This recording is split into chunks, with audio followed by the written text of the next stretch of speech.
દેશના કોઈપણ રાજ્યમાં આદિવાસી સમાજ માટે ગુજરાત જેવું કામ થયું નથી. ભરૂચ જિલ્લાના નેત્રંગ ખાતે ભારતીય જનતા પાર્ટી દ્વારા આયોજિત આદિવાસી ગૌરવ સંમેલનમાં નાયબ મુખ્યમંત્રી હર્ષ સંઘવીએ વિપક્ષો પર આકરા પ્રહારો કરતા જણાવ્યું હતું કે વડાપ્રધાન નરેન્દ્ર મોદીના નેતૃત્વમાં ગુજરાતમાં આદિવાસી સમાજના ઉત્થાન માટે જે કામગીરી થઈ છે તેવી કામગીરી દેશના અન્ય કોઈ રાજ્યમાં જોવા મળી. તેમણે ગર્વભેર ઉમેર્યું છે કે આજે નેત્રંગના ચારે ખૂણે માત્ર મોદી મોદી અને ભાજપની ગુંજ સંભળાઈ રહી છે. ભગવાન બિરસા મુંડાને પુષ્પાંજલિ અને ભવ્ય રેલી સંમેલન પૂર્વ નાયબ મુખ્યમંત્રીએ નેત્રંગ 4 રસ્તા સ્થિત ભગવાન બિરસા મુંડાની પ્રતિમાને પુષ્પાંજલિ અર્પણ કરી હતી.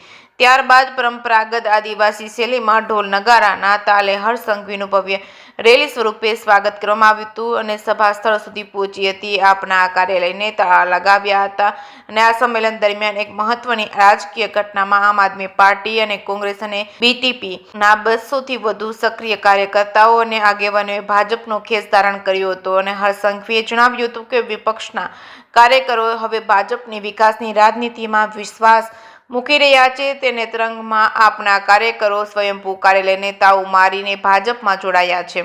જે કે સિંગુ સાથે કેતન મહેતા, ભરૂચ.